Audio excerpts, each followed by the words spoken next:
इस लावारिस जमीन को वारिस चाहिए। बाबूजी, आप अपने बेटे की कसम खा चुके हैं। क्या आप मुझे निराश नहीं करेंगे? हाँ हाँ, कसम खाई है मैंने उसकी। पहले भी ऐसी कसम खाई थी सरवण की, जब उसकी मां ने मेरा साथ छोड़ा था।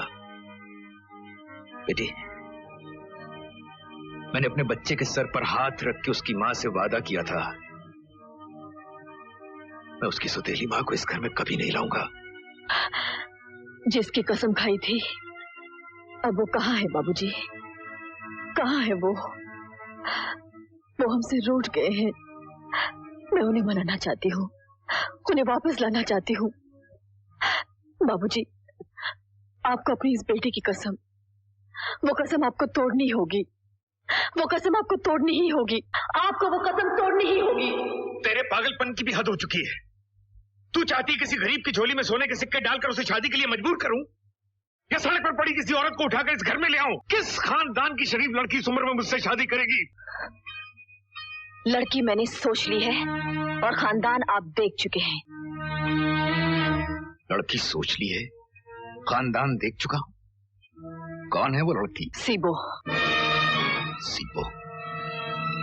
हाँ, अपनी छोटी बहन को सास बनाकर इस घर में लाना चाहती हूँ मैं। पारो, दिमाग तो ठीक है ना तेरा? भगवान को साक्षी मानकर जो सोचा था वो बोल दिया मैंने। नहीं, ऐसा कभी नहीं हो सकता।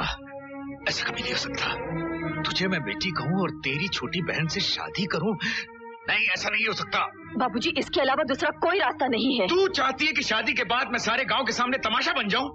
बच्चा बच्चा हंसे मुझ पर, लोग थूके मुझ पर, और शरीक आके मेरे दरवाजे पर उंगलियां उठाएं? उंगलियां उठाने वाले उन्हीं हाथों को मैं तोड़ देना चाहती हूँ। आप मेरी बात मान जाइए।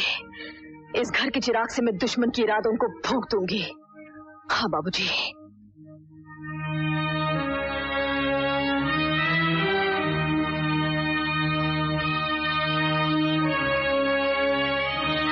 मैं जानता हूं इस हवेली के बुझे हुए चिराग का धुआं तेरी सांसों में जम चुका है। तू उस चिराग को फिर से रोशन करना चाहती है, लेकिन इसके लिए तेरी छोटी बहन ही क्यों? कोई दूसरी औरत भी तो हो सकती है। पराई औरत और बेगाने हाथों में पकड़ी हुई तलवार पर कभी भरोसा नहीं करना चाहिए। और ऐसी कुर्बानी तो अपना खून ही दे सकता है। इस घर में सास बनकर आएगी तो सिर्फ मेरी छोटी बहन सीबो।